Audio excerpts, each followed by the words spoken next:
عليكم، عدنا إليكم من جديد ومعادنا النهاردة مع فيديو جديد. إن شاء الله فيديو يعجبكم وحاجة بسيطة ومش هتكلفنا إن شاء الله كتير، بمناسبة إن احنا بقينا كل حاجة ما شاء الله غالية، السمك والفراخ واللحمة، ودي حاجة بسيطة وإن شاء الله تعجبكم. يعني ممكن هي سمك، فايدة السمك برضو، وممكن برضو تبقى كتسلية جنب الأكل، برضو هتبقى حاجة جميلة، وهي برضو وجبة. يعني هنعمل جنبها رز وهنعمل جنبها سلطة. هي بسم الله نبدأ.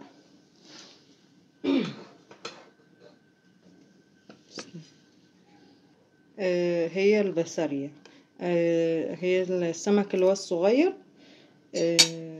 هتجربوها ان شاء الله وتعجبكم. انا منضفاه وجاهز بس على التتبيله. التتبيله معانا فلفل وثوم وملح وكمون، طبعا برضو حسب الكمية. انا عاملة يجي 3 فلفلات ويجي 7 فصوص ثوم كده، مع ليمونة كاملة علشان الزفارة بتاعت السمك، وهقلبهم في التتبيلة دي واسيبهم. ممكن نسيبهم ساعة، ممكن نحمر على طول عادي، والليمون بيسهل معانا التتبيلة. يبقى التتبيلة دي مكوناتها فلفل وثوم وملح وكمون وليمونة كاملة. برضو اللي عايز يحط معلقة خل عادي، مش ضروري يعني. يبقى ملح وكمون وفلفل وثوم، هي دي التتبيلة بتاعتنا. هحط السمك في التتبيلة معاكم اهو. بسم الله اهو، لان طبعا هي صغيرة مش هنعرف نحشيها، هتبقى صعبة وهتاخد وقت معانا كبير. اهي كده اهو، واقلب لحد ما احط الكمية كلها معانا. طبعا برضو هنحتاج بعد ما نسيب السمك في التتبيلة ساعة هنحتاج دقيق والزيت للتحمير. هوريكم برضو في الدقيق هنعمل ايه. دلوقتي ده السمك بعد ما سبناه، حطيته في التتبيلة كله اهو. ماشي عادي، ممكن نعمل الكمية كلها في وجبة، او حسب برضو عدد الافراد اللي هتاكل. ممكن نعمل نصها مثلا، والتاني يوم النص التاني، وهتجربوها ان شاء الله وتدعولي.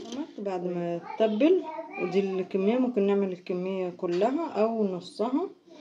وبشكر كل الناس اللي تابعتني على الفيس والصفحة، ما شاء الله كتير بالله بتكبر بيكم، وبحبكم جدا، وان شاء الله تكبر وتكبر معاكم وبيكم، وجزاكم الله كل خير.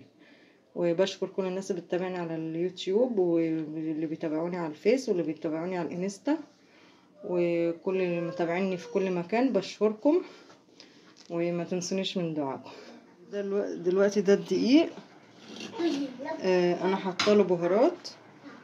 حطيت دي شويه قرفه، على بودرة ثوم وبودرة بصل وملح وكمون.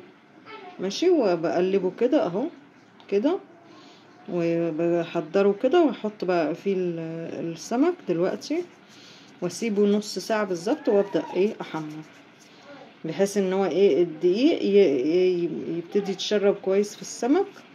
وبعدين نبدأ نحمره علشان يبقى مقرمش يعني، ويبقى الدقيق يلزق في السمك كويس.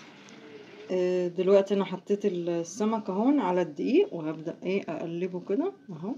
يعني مش الكمية كلها، هسيبها على قد اللي احنا هنعمله، وهنسيبه نص ساعة في الدقيق، نص ساعة بس.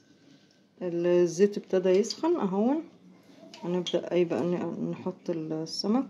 بسم الله اهو، هي كده.